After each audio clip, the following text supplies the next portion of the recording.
What do you guys think about Fatal Frame? Like just as a game as a whole, or The third person aspect, like how it works. oh, I mean, with Fatal it. Frame's a kind of a hybrid. I know you kind of brought up that idea too, where it makes you use both first and third person. Mm-hmm. You know, the main game where you're walking around and exploring is in third person, but that how brilliant of a mechanic is that for the first person side of it? Yeah. Where you have to take pictures of them, where you have to literally you can't run, you have to face them, Mm-hmm. and the closer you are, the more powerful it becomes. Exactly. Yeah. That's brilliant. Mm-hmm.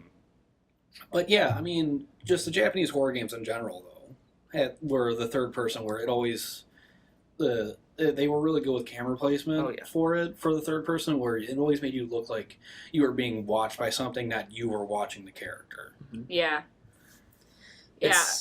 I know one time I was like, I was like walking up the stairs and it was like kind of behind, but then it switched to this like high angle and it's like you can see her coming up. And again, it's like, I feel like I'm being watched. It's not, this is where the camera's at and you can see your character. It's like, I feel like something is watching me and it just instills you with so much like just dread and just, ugh. It lends itself to this feel of like true cinema as well. And I think that's amazing. If you can evoke that kind of feeling in a game, I think it's excelling in some way, shape, or form. Yeah, I think Until Dawn did that really well as well. Mm-hmm. Just like the direction of it and the way that they did shoot it, where you know you're kind of walking through the house, and where the Japanese style was very high angles usually. Mm-hmm. That's just kind of the style of third person games at the time, anyways. But it's a low angle, or it cuts into maybe like a mid shot, and it worked and made it feel like you were being watched. Mm-hmm. And I think that really helped hammer in that sense of dread. Yeah, I agree. It's funny that you bring up Fatal Frame as well, because I think that, I don't know, at least for me, when I think about good horror, most of it comes, if not from Japan, from Asia as a whole. Whether it be from, Korea or even some of like the islands like Dread Out, which I think is from the Philippines? It's either Indonesia. It's Indonesia. That's what it is. So, stuff like that. When I think about horror, a lot of me comes back to Asian style horror games, I guess you could say. Was that more today's horror or like recent? Like I would say as a whole, yeah. Okay. Because if you're thinking about older games, you can think about like Siren for the PS2. Mm-hmm. Not a lot of people know about it, but it's considered a cult classic. You got Kuon for the PS2. I remember Siren. Rule of Rose. You've got Haunting Ground. A ton of these classic horror games, and they are from. Yeah. Yeah. I wonder if that's maybe just because the American style of horror, even in cinema, is so like. I mean, I won't say visually based because the Japanese style is definitely visually based, but it's I guess maybe more about the shock factor. Mm-hmm. Or look at like the biggest horror movies in American history, where you get like Halloween and Nightmare on Elm Street and Texas Chainsaw Massacre. Like you don't remember the feeling of dread from them as maybe Halloween you do. I would say, but at least Texas Chainsaw Massacre and Nightmare on Elm Street, it's the glory shocking. Of the kill. Yeah. That I see with me and that. I would probably say more the atmosphere. Mm-hmm. More like I think the most successful horror games specifically and most successful horror films do like It Follows, for example, which we talked about last week. Mm-hmm. You don't ever see it.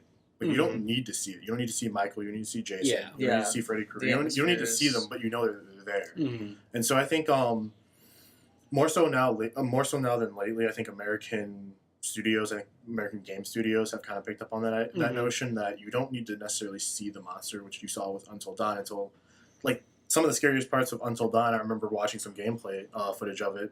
Comes in the beginning when you don't even know what the hell is chasing you. Yeah. So you don't necessarily have to see it, but I think that they've at least become more keen on that, and they've realized that aspect of horror is a very successful aspect of horror. Yeah, I know for me in horror in general, both movies and games. Games maybe a little less, but I'm always a big fan of the idea that what you don't see is almost always more terrifying than what you do. Mm-hmm. So just a quick thing for a movie. When it came out, I think last year, maybe 2 years ago now. Last year was The Witch. Oh yeah. It wasn't a huge movie, but it's American horror movie, and you see like nothing, and you are just on edge the entire time of that movie. They're killing it though. The movies. A24. Yeah, that production company's legit. But thinking of American horror games, just to get us back on that, Dead Space. Yeah. What did you guys think of that as a horror? See, that's completely different because that's a game, or at least the first one, it throws enemies at you left and right. Mm-hmm. But I think with Dead Space, like I remember playing that in 2007 when it first came out. Mm-hmm. I remember going into a room, I like look up, I look to my left, I look to my right, I look behind me, I take like 2 steps and then I hear something. And I'm like, then I turn around and there's like 10 monsters behind me. I'm Exactly. like, what is going on? But atmosphere in a game, though, that's like perfect atmosphere for horror. See, and if I remember correctly, that was like a big standout from Dead Space in 2007 was the sound. Yeah, oh, absolutely. And the sound without, design is without that impeccable. sound, Dead Space is not nearly as scary. And I just happened to be playing with like Astro headphones when I was playing the game. Yeah, as well, oh, so yeah, I was like yeah. super freaked out. Yeah, no, that's a good one. Yeah, the sound design alone can lead to so much more than people, Give credit to it. exactly. Yeah. They take it for granted in a sense because, as you're saying, sometimes the things you don't see are scarier than what you do see. Yeah. And when I hear a bunch of things running through the walls and metal clinking and doors opening, that I'm immediately on edge. If I Yeah. see something, I'll be like, Alien. oh. Yeah. Oh, But, there's a problem you know, in front of me. Now, Exactly, where is this coming from? exactly. That's why sometimes I feel reluctant to play like first person horror because I don't want to play a game with just jump scares. Like I like when that atmosphere. Like I go to bed, I'm like, I'm still thinking about it. Like jump scares, like okay, that'll scare me, but for a couple seconds. Yeah, and then it's gone. Yeah, See, but if you think about something like you just mentioned, like Alien Isolation, for example, yeah. that's a game where it's like, that's like the whole point of that horror game is to avoid seeing the aliens, avoid running into people, to Avoid making noise. I've Yeah. never crouched more in a game. Yeah. I don't think I was. I've standing never. once See, in that and game. it's funny because when I remember Setting I remember playing that like in real life. I'm trying to like be quiet, but it's Mhm. there's no difference in the game. Just shoulders up and just, Yeah, and I'm just like, super oh, into it. no. It doesn't matter. With that idea, I know we keep going back to it Until Dawn, with the idea of don't move the controller. Oh my yeah. gosh. Yeah, absolutely. Not breathe. I was like, you don't breathe. I You don't ruined even an breathe. entire part with that. I had to start over. Yeah. Just turn off the PlayStation. Yeah, I was like, turn it off as fast as possible. just Hopefully, to it make doesn't sure. save. But Yeah. yeah, it's especially I guess with motion controls now, that can be something that first person or third person that could blow that wide open. Mhm. Yeah, it's just interesting. I think you're talking about technology in general and stuff. I mean, eventually this conversation's going to lead into VR as an aspect of horror. If it hasn't already been discussed, obviously. But we're seeing VR obviously works its best, or even as a whole through first person. That's Yeah. kind of the point of it. Yeah. And the majority of what you see, mostly on YouTube, because is horror games for the VR. Yeah. You got stuff like Dread Halls, and you have like different mods that adapt it to VR.